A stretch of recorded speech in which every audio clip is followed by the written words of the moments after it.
from others. An audio medium unlike anything you've ever heard before. The pinnacle of sound experience. Jacked and Canned. Featuring John Tessman and Colby Tyler. A place where you will get the information you crave. And hear about the topics that you love. Presented by themselves. Coming to you from the basement, bar, and the bedroom. Sponsored by no one. Jacked and Canned.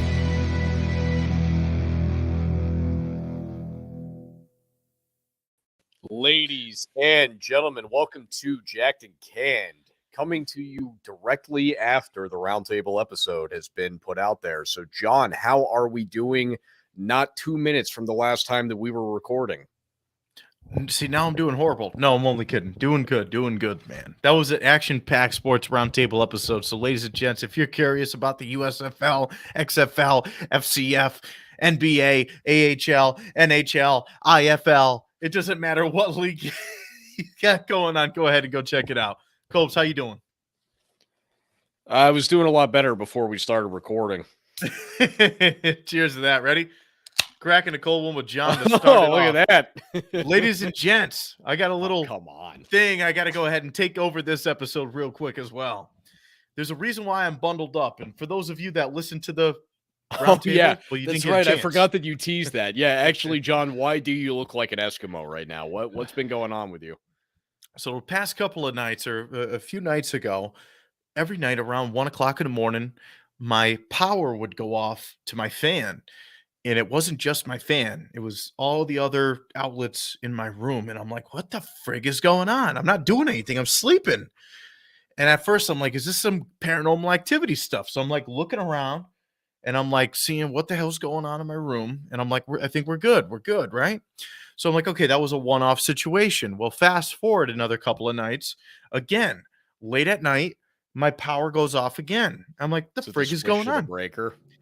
I think it was a breaker. So I go over, I unplug it, right? I unplug one of the breakers or one of the outlets, and the power comes back on to several other outlets. So all these things come on.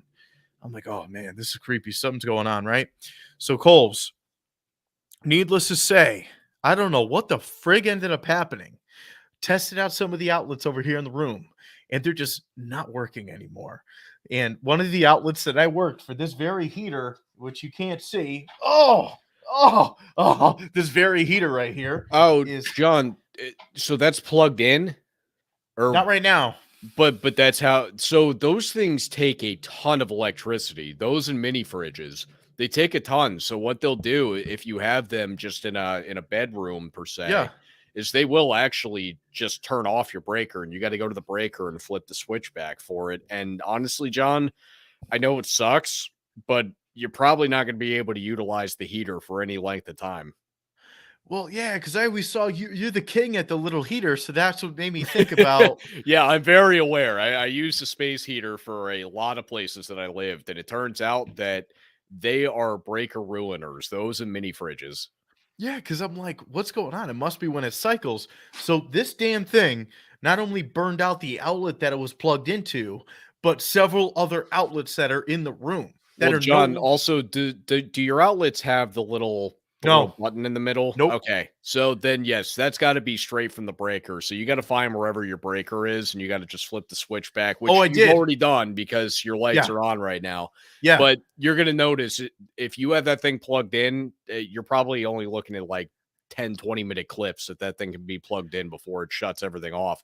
Because once the breaker goes for the first time on it, it's going to recognize the amount of energy that it's putting in there every time from then on that you're doing it. Because the first time, it'll be like, oh, yeah, we're trying. And then once it hits that limit, it doesn't really try that hard ever again. So here I am bundled up because it's a little cold over here in Connecticut. The weather's been warming up a little bit, but I'm like too scared to plug this damn thing into any other outlet in the room because I got some things working. And I have a lot of outlets that are no longer working. And I'm wondering, and I'm like, damn, the AC used to work fine up here. So once the AC so you got outlets that full blown, no matter what you plug into it, it's not working. Yes. Yeah, So then that means that the breaker probably didn't do its job very well, and you probably have a fried outlet. that's what happened. Actually tested out 2 of the outlets that was having a problem with, and one was the heater that was plugged into, and the other one was where I unplugged a device from to have the lights come back on. So Is there any like brown markings no, around the thank God. faceplate? Thank God. No. Oh, well, okay. So I guess that's a win. So it didn't totally. I mean, basically that just means you don't see what happened to it, but chances are you literally burnt out one of the outlets. Which is unfortunate, but you know what? That's why I'm bundled. So I am on a mission. I think I'm forever scared of these little heaters. They're awesome. And Kolb's, literally, it ran through my head because I've always, for years, ladies and gents, for years, I've seen Kolb's use these damn little things so close to him. He grabs it. So Literally, it'll be next to him, like how close this mic is to me right now.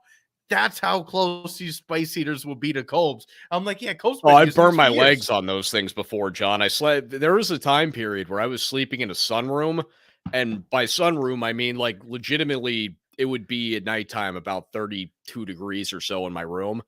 So I would literally keep this thing up against me while I would sleep, and then I'd wake up in the morning with a giant ass burn on my leg. Oh my God. No wonder why you don't wake up for anything nowadays because you're getting burnt. Yeah, I'm John. I can sleep through anything. It's impressive. It is impressive. So, well, sleep apnea is a great thing, right?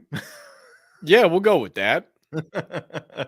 Kolb's, cheers to that, man. What are we talking about on today's show? Well, I mean, you actually led me to a topic, not one of the ones that I was going to bring up, but as we did tease on the roundtable at the end, we will be talking a little bit about the Final Four and the national championship game there Yes, in yes. NCAA basketball.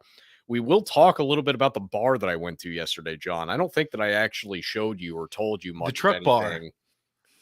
All right, so well, you saw Michelle's Facebook post probably because I did. I was I've going to actually say I don't been- think I told you anything about it yet.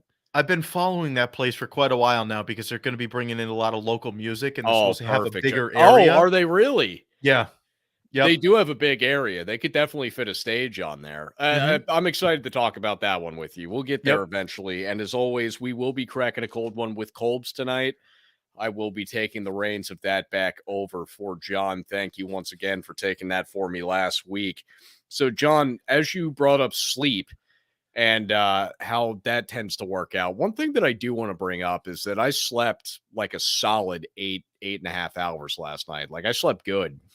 And I've noticed that when I sleep good, I actually wake up more tired than when I sleep like shit. Why?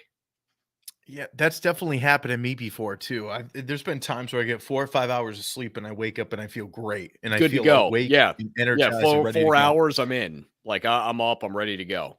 And sometimes, yeah, you'll hit like 8, 9, and well, never 9 for me anymore, but like 8, and you feel like garbage, right? So My I got body this. rebelled against me for like 2.5 hours today.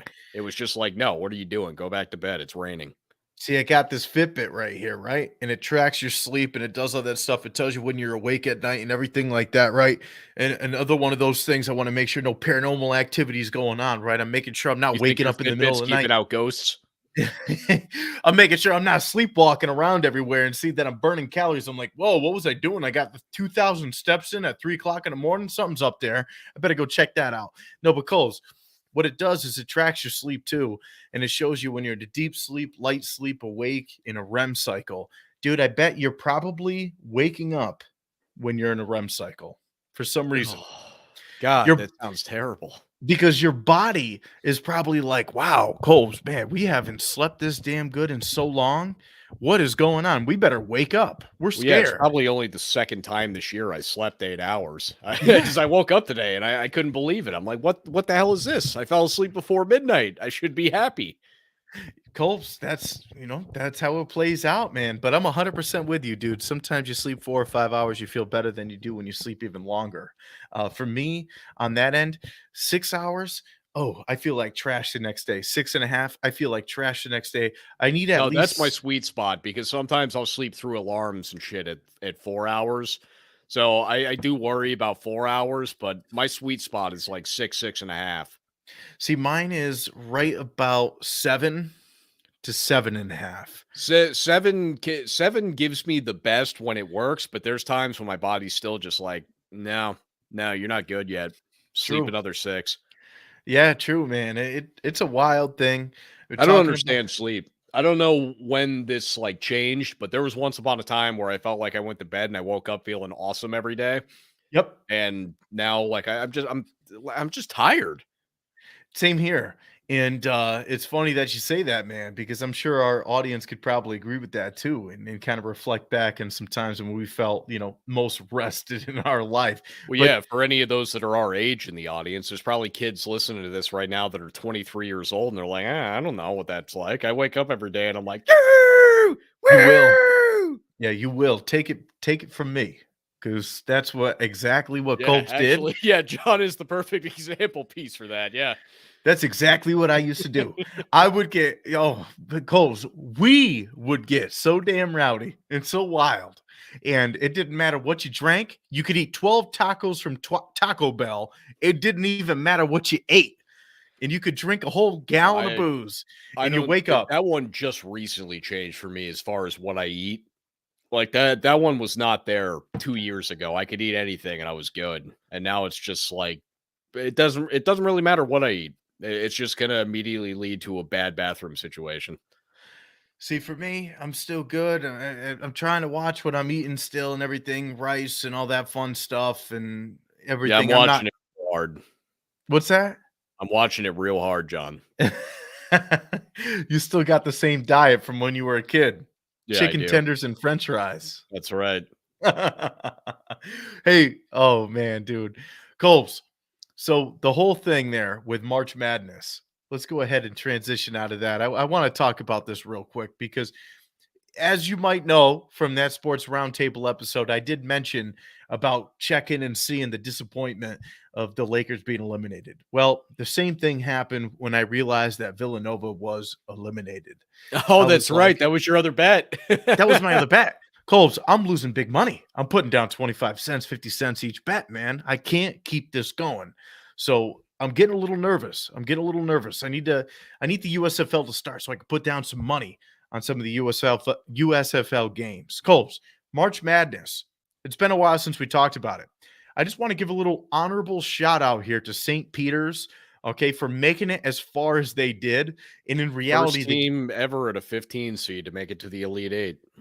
it not to mention, and I get it, and people that aren't basketball fans or don't really pay attention to sports that much, and we do have listeners like that, Copes, that just tune in for us. Thank you very much for tuning in for us. Appreciate the hell out of it. To score 49 points and to hold UNC to 69, that's impressive in my eyes. Yes, you lose by 20, Colbs, but I mean, dude, right? So here's the funny thing about March Madness is that this transcends sports in a way that not a lot of things in sports do. You get it with the Super Bowl. That's probably the best example that I can give because even the NBA Finals, the World Series, those things don't transcend quite the way the March Madness does, where nobody watches the regular season of college basketball. I don't even care when I'm listening to these experts that start telling me about teams. I don't think that they watch. They're just bullshitting me. Nobody People cares. like me. People But like as me. soon as March Madness comes around, everybody is out there making brackets. Just everybody. And everybody's got the same shot to win because again, none of us are watching it. We have an idea of trends. We know that, hey, Michigan State's number 7, but guess what? Michigan State tends to do pretty damn well in these tournaments under Tom Izzo. So I got a feeling that Michigan State's probably going to make their way to the Elite Eight. Now, we can do things like that, but we don't know. I couldn't tell you a name from one player in this tournament before it started. Fair enough. I'm 100% with you, especially there because I don't really pay attention to it. And I didn't do any brackets or anything this year. And Colbs, man, not being able to name any players and stuff, you just kind of see the school and you really see the seed for a lot of people that really don't pay attention to it. And that's who you pull for. Like St. Peter's, I think I put 25 cents on them way back when too. So I was rooting for them. So they almost got it done for me. And yes, ladies and gents, if you're a new time listener, I bet very low. Colb's bet's very, very low too. I know you put down like $5 or something. Yeah, $5. Like. That's not the same kind of low as you. I'm not betting 25 cents. Cheers to that for 25-cent bets. That's what I'll be putting it down. So Bring it to an all new low, ladies and gents. If you're used to lows, that's why you love Jacked and Can, because it's an all new low over here. Cobes, Villanova. Damn. April 2nd. I thought they had a little bit more spunk in the gas tank. Yeah, there. me too. They got crushed, man. Like Kansas just ran them. I wasn't anticipating that. Man. But John, you're missing the big headline from the Final Four with the other game of UNC and Duke. Hold up. I didn't get there yet. Okay. That's going to be my next one. So what Cobes just mentioned, UNC and Duke. UNC 8 seed 2 being Duke at 77. Cobes, I feel like ever since we were, I don't know, teenagers, and when my memory started working after all those ADHD years, and I still have it, but anyways, once my memory kicked in, I feel like Duke every season has been disappointed with a massive heartbreak of always losing. No, they've won 5 national championships in the last like maybe 25 years or so. But they probably made it to what, 20 of those 25? Because they're always no.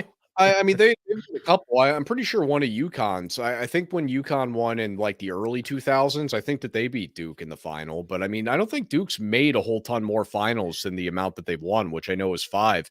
But John, the biggest storyline here is that this was Coach K's last season.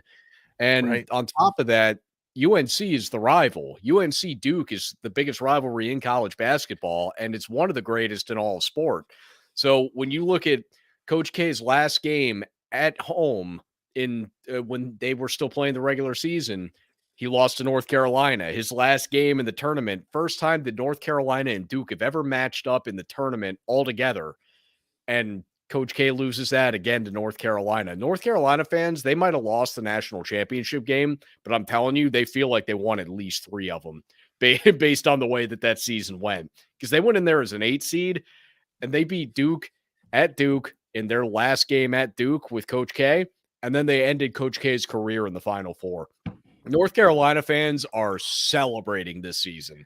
They don't give a shit that they didn't win the national title game. Plus, they had Michael Jordan. What did they have to lose? True. Valid point, man. Valid point. Dude, freaking looking at the final championship game there, UNC in Kansas. 72-69. Did you get a chance to check that one out? Oh my God, yes. And John, that game was funny to watch because UNC started out on a roll there. I mean, it took an actual legitimate comeback there from Kansas to get it back.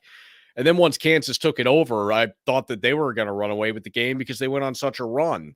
They'd been like down 16 and then they were up 8 all of a sudden. It was like, holy shit, hey, can you guys stop? I was just rooting for a close game.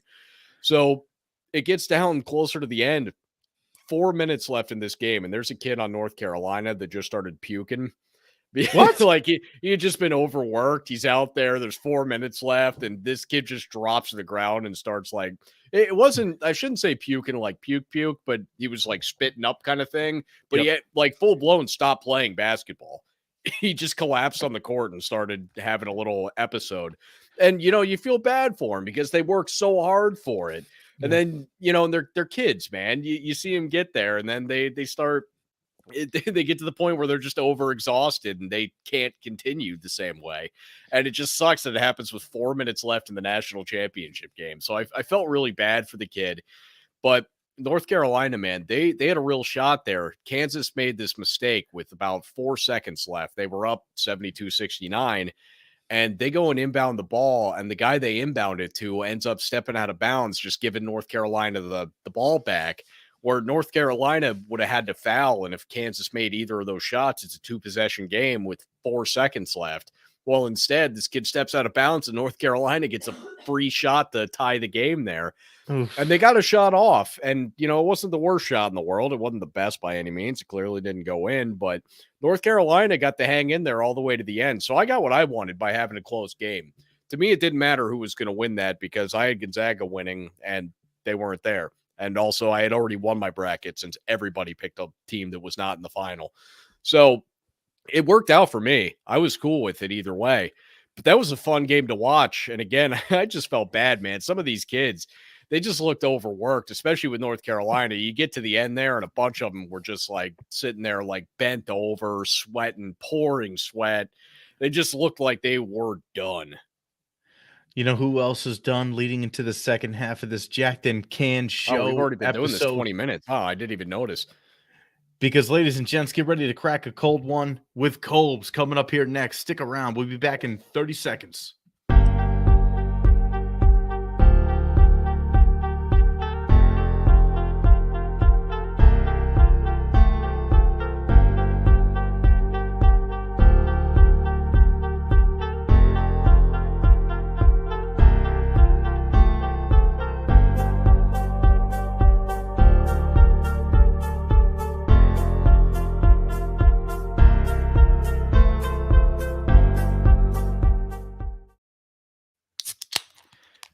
Ladies and gentlemen, this is Cracking a Cold One with Kolbs, the segment where I will drink a beer and John's going to tell the audience something he finds fun or interesting. John, what do you have?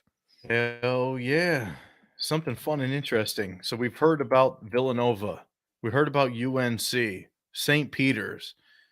But what we haven't heard about is Villanova's team name, the Villanova Wildcats, the Baylor Bears, the Gonzaga Bulldogs.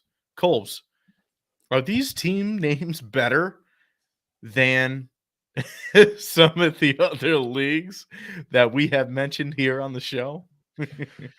In some cases, yes. In some cases, no.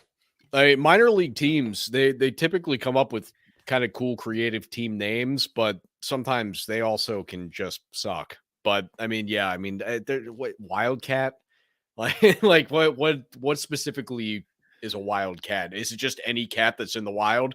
Is that a mixture of tigers and lions? What's a wildcat? Is that It's a a cheetah? play that the Miami Dolphins made very popular in the NFL. It's Ronnie Brown.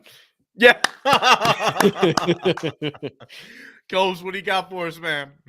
All right, tonight, as we've talked a little bit about how there's a transcendence in sports where people will go and watch March Madness the same way that they will the Super Bowl because there's something else that's interesting there and it captivates an entire audience of America. It's not just something that is regionalized. So I can't help but wonder why it's the same thing with the Masters.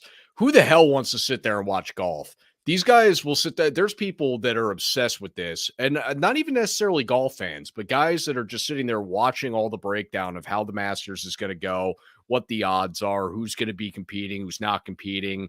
And we're talking about this shit on a Monday and a Tuesday. They don't start up till Thursday. I don't care.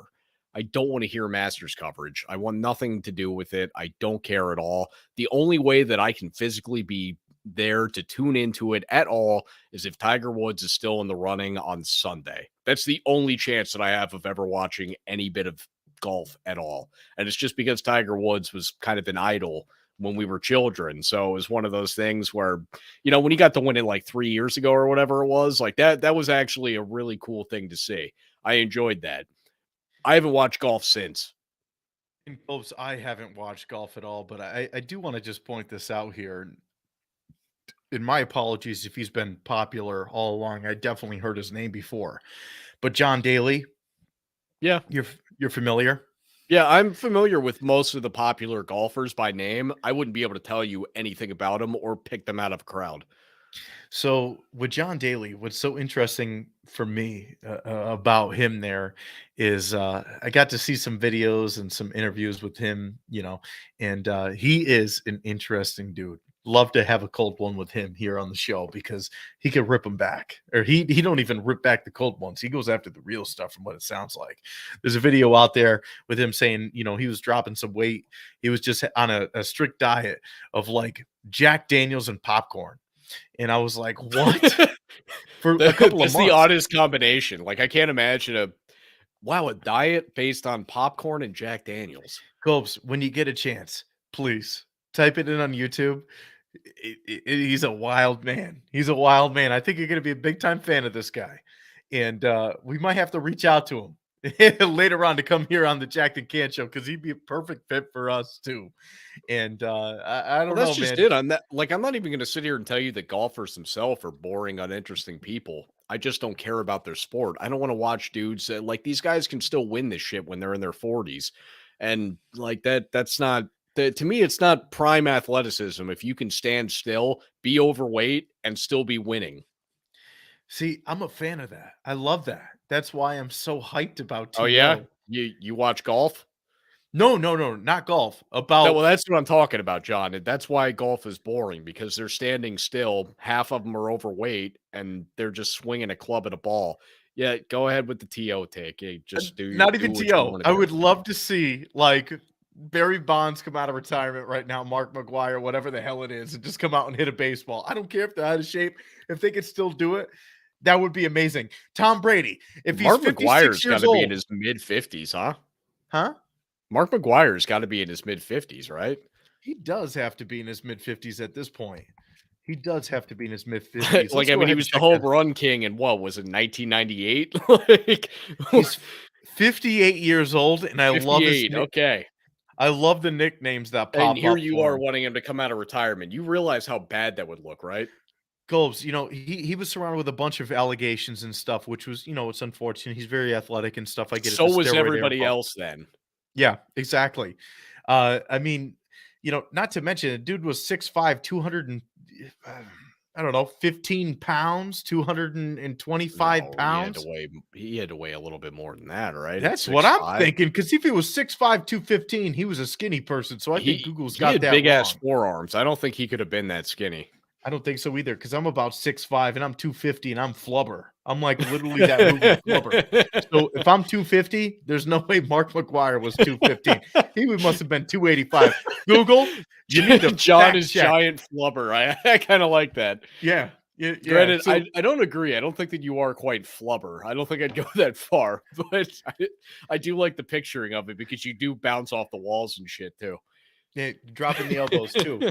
And that's going to bring me into the next take here as well. But Copes, I just want to point out with Mark McGuire, now that we were just talking about him, I love the nickname. Now, like we just mentioned, right? He was surrounded with allegations. One of his nicknames, Big Mac. So this is me. Okay. Conspiracy theory. Maybe Reckless speculation, would you say? Mark McGuire. Let me move the mic closer. Mark McGuire might have been so big and so good because he ate a lot of Big Macs. Back in the day, McDonald's was all about supersize me. Yup. Supersize me. Yup. Give me a That Big is a good Mac. point. Yup. They were. Yeah. What was in the Big Mac? Too Was that bad. HGH? What was in Big Macs? I don't think they had HGH and Big Macs. I'm going to throw that out there. Colbs. Also, that was before it was even HGH. That was when it was straight up just steroids. Colbs, what the hell was in a Big Mac, man? He got the nickname Big Mac? I mean, did he love eating Big Macs? Did a Big Mac make him big? 2 beef patties, 3 buns, some lettuce, some shredded lettuce, a couple pickles, and some cheese and some mac sauce. And I believe, I think if I'm not mistaken, they also throw a little bit of mayo on with that too. All I'm saying is maybe that's how he got big. I want one of those 1990s Big Macs. I want I to don't even know taste the last time I had a Big Mac. That's what I mean. It's got to be different from the 90s, man. So that's what we're doing wrong, John. That's what's going to get us into great shape if we just start eating Big Macs every day. If we start eating Big Macs, and if you go to McDonald's and you say supersize me and just see what they say. Hell, if it helps my swing at softball, I mean, I've been pitching to the team. Let's start doing roids for like a decade. Well, it's not too late. You could always jump into there. You're going to be like one of the Steiner brothers. It's going to be the Colbs brother. Now, talking about the Steiner brothers, Colbs, I'll go a little off topic here. WrestleMania just happened this past weekend. I know you didn't watch it. I fast forwarded a lot of it. I did catch a couple of the matches there. And of course, the reason why I tuned in was Stone Cold. And I didn't get a chance to see Saturday night of what happened then. So I have no idea, right? They had a bunch of people on there. And Pat McAfee who is, I don't even think you could call him a podcaster. He's really above that level now. It's still a podcast. It's So just his is like reaching the premium level of podcasting. Like he's up there with like the Joe Rogans now. yeah, Pat McAfee, punter, has found like the most lucrative career set because he's one of the most interesting people in this world. Pat McAfee's fun as shit. yeah, man. So, he's high octane too. And Yeah, he that is. dude must have ADHD too, because I could see it in Oh, his he in his has to. actions. And I'm like, he's got a lot more energy than me. And I'm like, damn, he's on a different level. He's got that different. Like the Adderall could calm me down. He never took Adderall. If I never took Adderall in my life, like as a kid, not to abuse it, like literally prescribed, I'd probably be like Pat McAfee. Just saying. He's got the ADHD probably. But anyways, Pat McAfee, he's a good dude. He's funny as hell. I love you talking about ADHD while clearly displaying signs of having ADHD. Thank you. So I watched a lot of his podcasts, if you want to say it like he had the video content out there from a lot of his interviews, and one of them was really funny, was with Vince McMahon and stuff. And I kind of caught on to him leading up to WrestleMania because he was announced in a match. So I'm going to be, observing Pat McAfee's podcast from now on, because he is an interesting guy, to your point. Now, with that said, Coles, okay, I didn't get a chance to see his match on Saturday night, but Friday night, all right, Stone Cold Steve Austin, he's still got it. He's still got Yeah, it. of course he does, man. And I'll tell you, I actually didn't get to YouTube it yet, so I am behind as far as seeing anything, although I have heard some takes on it. And I heard a lot of people just saying that it looked like he was burnt out as hell and like it didn't come off the right way. But I honestly don't give a shit. Stone Cold Steve Austin is Stone Cold Steve Austin. If he shows up, I'm happy. Coles, he took some hits and he took some shots. Like he went on the concrete. I was like, yeah. I mean, it's Stone Cold Steve Austin. Of course he can take all the shots. Of course he can get hit. yeah, I was just a little surprised because, you saw Taker's last few matches. Well, maybe not you specifically, but me. And you could tell that the Undertaker Taker was starting to look worn when I stopped watching wrestling like 20 years ago or whatever. Yeah. And you could tell Stone Cold didn't move as clean as he used to, but it's been 19 years since he's even done it anyway. So you got to also like he's got 2 shit knees. Like his knees are done, his back is done. Like he doesn't have a lot of great parts left. Yeah, his neck's done. That's right. I forgot he broke his neck. Yeah, so he's a badass, man. He did it though, and he did it the right way. And even if like he wasn't moving as clean as he used to like years and years ago, he moved very clean, and not to like, I don't know, he just did it the right way. He carried the energy and it didn't matter what he did. Now, here's my conspiracy on that. Dude, Copes, once you watch the match. Wait, when did you become conspiracy guy? When did this happen? This is like the third one of these you're bringing up. Tonight. Okay. All right, what's the Stone Cold conspiracy? I feel like he was hurting a little bit from being in ring, and dude, the amount of beers that he slammed, Colbs, me and you would have been hammered. The ABV on his beers are like 7%. He can drink beer better than almost anybody else in this world. It's like him and that UFC fighter that drinks him out of the boot, Tai Tuivasa. Like I think he might be the only other guy that can drink with Stone Cold Steve Austin. And maybe after seeing David Bakhtiari, the Packers left tackle, in the he was at a Milwaukee Bucks game one time and just ripped 2 beers, just full cups of them, just bang, bang, done. Dude, it was great to see though, because the more beer that he had, and he was asking for it in mid-match, and I'm like, I think it's making him looser, because you saw like he's getting just a little. He was getting beers in the middle of the match. Oh yeah, dude. Remember that time that he'd quit drinking and was just smoking weed? Hell, that didn't last long, huh? No. So it don't last long. The dude is a total badass. It was cool to see. I did hear something that he personally wished that he had more time to prepare. It sounds like the dude's like a perfectionist, which is totally understandable. You're on like a big stage, so you want to be as good as you can be. Because I think it was pretty like quick on how it came up. But I hope that's not the last match that we've seen of him. But I really think it is, because it's in Texas. It's kind of the send-off match for him that he never had because it was kind of an abrupt retirement due to injuries. But Yeah. I just wanted to bring that up, and I'm hopeful that maybe next year he'll consider doing one more or something kind of fun, kind of like what Goldberg and Sting did. Yeah, That's where no, that's something at. like that would be. Oh, it would be the perfect way for all that to end. And granted, it would look a lot different now than it did back then. But if they had a Stone Cold versus The Rock match, See, now, Colbs, that right there, that's exactly what I'm talking about.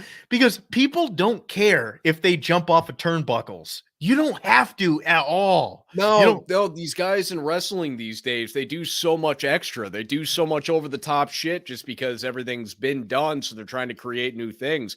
I'm telling you, you stick to the general move sets and then you just have a creative finisher. That's all that anybody needs for wrestling to be good. Because if you ever look at what Stone Cold Steve Austin, who was, one of the greatest wrestlers of all time, if you ever look at what his moveset was, outside of the stunner, which there's a lot of moves that are similar to it, there's not anything like different in his arsenal. Like it was just a whole bunch of basic moves. in the flair of the punch, he still has it, Colbs. Oh When you yeah, watch- yeah. He puts down that big stomp, and so does The Rock. And you remember The Rock would do the thing Yeah, where he'd dude. punch somebody 3 times, and then Yeah. on the 4th one he'd shake his leg. Yeah, yeah. The Rock just brought a little bit of flair with his, but he had a pretty standard move set too for the most part, other than the people's elbow. See, that would be cool if they could come to terms and just do one last one. That would be Yeah, fun. the only thing that's a little bit upsetting about it is that I think that if they did it now, I think they'd have to have The Rock win just because of the popularity. And that would actually Well- be a little upsetting for me. They probably find a way to make it a draw. They honestly, like You somebody know what? else I'd would. be okay with that. If they knocked each other out at the same time kind of thing. Yeah. I'd be okay with that. Or like somebody else from that era, like Mick Foley came out and interrupted the match with Mr. Sacco, and he just came out and suffocated them both. And then you got that's how it Mankind ends. running out from the dressing room. I'm okay with that. Yeah, I'm now that I totally think about fine it too, with the Stone match. Cold never really had a partner at all for the most part. Like, I mean, I know he was in tag matches, but he never had a solid partner where The Rock did. He had Mankind. Yeah, well, he was a Hollywood blondes, but he really wasn't, Yeah, Stone but that Cold was Steve back. Austin. Yeah, that was, what was it? Stunning Steve Austin. Yeah, it was back in the day with him, man. So, but a little fun note there. So I just had to bring that up, man. What else we got to talk about before we wrap up today's show?